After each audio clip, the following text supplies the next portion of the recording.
and that helps. You force the smile because it's not like the world wanted to intentionally hurt us. It happened. It was an uncontrollable thing.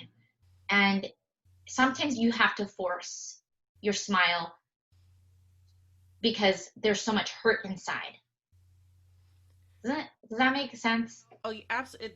It does make sense. So, what did you ever have a point to where you couldn't force a smile anymore and you just broke down because you're like, I can't be strong all the time? Was there a time where you felt that you went through that? Did I? I'm sure that, but the mind is so strong that I don't remember that. And that part, I don't remember blocking. I remember a lot of that experience because I took it as a growth experience. Like, I know I've been through some other traumas in my life where I don't remember. Like, I really don't remember. And people remind me of things that I've done. And I'm like, nope, not happened. Not happened to me. Not that didn't do that. But this was such a mature mind because I guess other things have happened to us. We're a couple that got married at, a little bit older in our age, like 37, 39. I had my first baby at 39 years old. And I think just having that, all these experiences before you actually find a partner in life, Mm-hmm. you have a lot of maturity and a lot of things that you've already been through by yourself. Mm-hmm. And so to answer your question, I don't remember breaking down. I had a lot of questions for Shawn. I had a lot of like, how are you dealing with this by just rebuilding? I mean, he's one of the top agents in Sonoma County, and he was asked to do a lot of these speeches in the evening to victims. So we had like these city count, like these city. It was more like, how do you navigate the insurance process? How do you navigate the FEMA and what are the next steps? So it wasn't necessarily speeches; it's more like panels on experts on, because it was a learning experience for everybody. Me being a fire survivor was what they want to call us now, instead of a fire victim. So being not only a fire survivor, but also having clients who lost homes. A client of mine purchased a home for $1.8 million or $1.9 million 2 weeks before the fire, Oh my God. and it burned to the ground. Oh So we had quite a few friends and clients that were affected by it. So my mindset was, there's time to grieve and cry, but there's time where you have to actually work and help the other people around you. And me helping the other people was help and therapy for me, from the standpoint of, I'm getting more answers about this process, and it's my job, and it's something I have to do. I could sit there and cry and suck my thumb and sit in the corner, Yeah. or get to work and pull your bootstraps up. But that doesn't go on forever without having some type of consequence. And I think part of the genesis of how we decided to make wine, for even prior to the fire, I was getting restless and wanting to do something fun or have a creative outlet and do something with my hands. And then it came to a head. We had the fire. I worked my butt off for 2-3 months, and then I realized, I'm like, no, month and a half. Mm-hmm. Through a mastermind group that I was doing, stopped talking with Cynthia,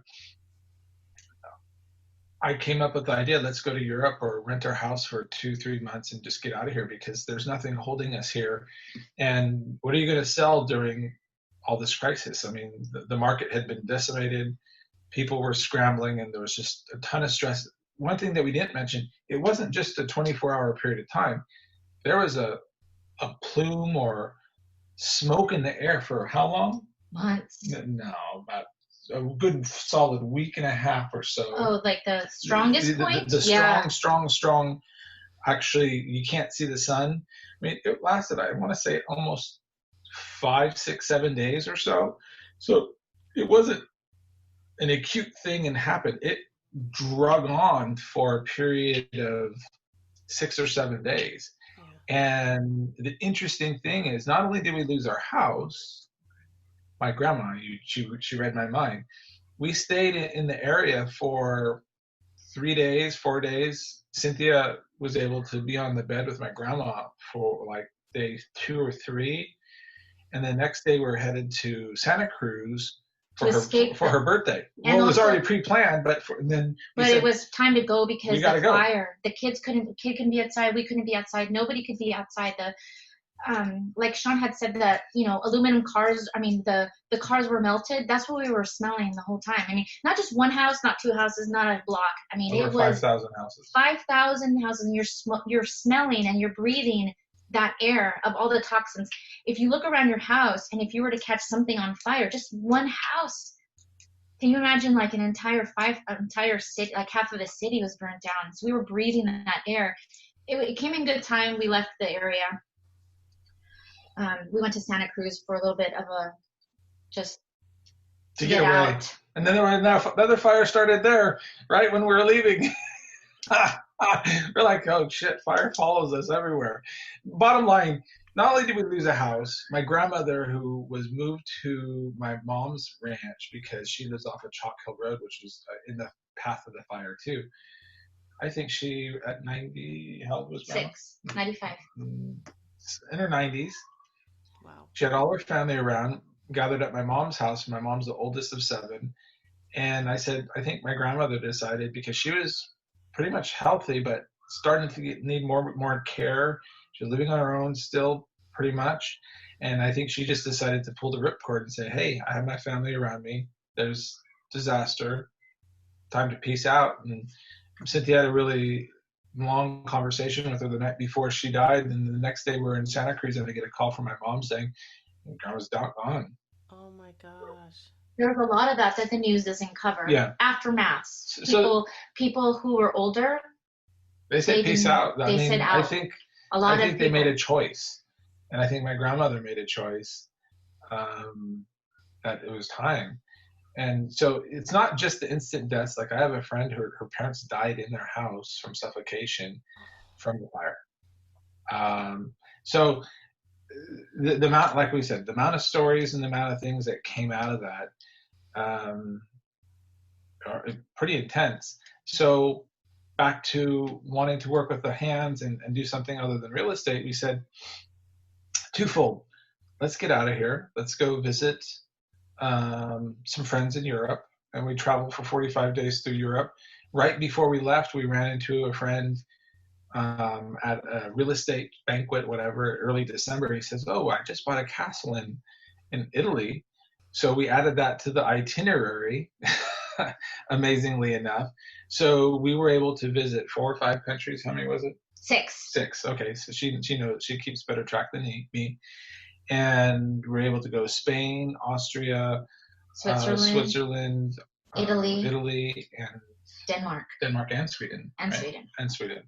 So through that whole experience, I got to spend 45 days of uninterrupted time with our new son, James, which was cool. He got to learn how to climb and do all this other stuff. And I was really detached from real estate other than I say always half hour, but she always says it's like 4 hours of work sometime through the day. But it stretched us in such a way that we realized that things are things.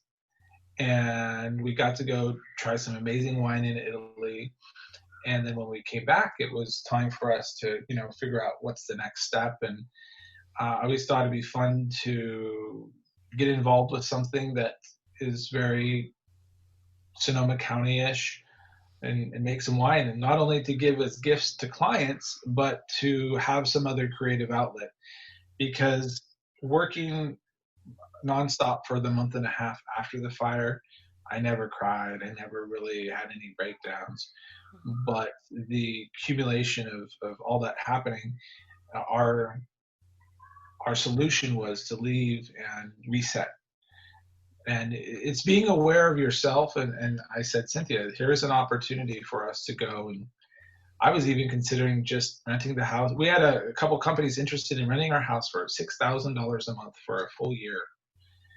I said, Cynthia, she's like, you can't do that. You can't. I said, and maybe she was right. I mean, maybe that I would have gone back to crazy traveling for a year, renting our house for 6 months or whatever, or 12 months. But at the end of the day, we decided that it was time to go. And when we came back, we knew that we had to put our energies in other things. And it was a fun thing. She was working at the same winery where we make our wine. So it was a good fit for us to do something creative. Cynthia is an excellent salesperson, comes from a corporate background, which I think you know. So instead of selling pharmaceuticals, she's selling natural pharmaceuticals where people get happy off us drinking wine. So it was a good fit, and I got to, you know, break away from the family at 6, 7 o'clock at night, go drink wine and clean a lot of things, and help Barrels. Brandy make the wine and crush and all that stuff. And 2 years ago, that's how this whole journey started, with making wine for a creative outlet and to give gifts to clients, and To cope. and it ended up being actually pretty tasty on top of it. We were worried for a moment there with that bottle shock. No, yes, your wine is delicious, you guys. I know it took a lot of probably wine tasting and just ways to make it. I have no idea the process, but I was talking to them before, and I'm not really a dry wine drinker. It's a Pinot, no, Pinot. Mhm. Yes. And I tasted it, and I was like, I finished the whole bottle by myself. I even had a dream, and I texted her the next day. I said I had a dream, a nightmare, that somebody stole my bottle, and I That's awesome. We're glad that we're in your dreams. and I was seriously gonna fight somebody. So I woke up that morning. I was like, I have to tell Cynthia about this because I had a nightmare somebody stole my bottle, because I got 2 bottles. So I'm very thankful that it wasn't true. So I still have one left, but I drank the first one by myself. So you guys need to go to their website, and we'll share that in the show notes later, as to how to get your own, because it is pretty darn amazing. I'm just I'm listening to your story, and you're right. It's amazing how the mind works, and I'm just so I want to say I'm proud of you for being able to stay positive, and not for your son and for yourself to get through this, because I don't know what I would have done. And I know there's times where I have, just in my own experiences, I've just shut down, broken down, and just wanted to give up. But as soon as I had to tell myself, well, do I want to live or do I want to suffer? And Mhm. that's where everything changes. And I see that that's what you guys did. You're like, okay, time to reset.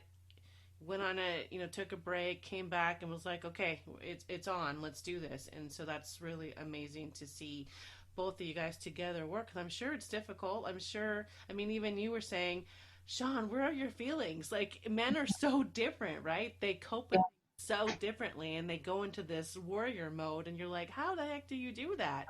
But if it wasn't for them to kind of keep us balanced, that you don't know how things would have gone. So that's wow, it's amazing. Mhm.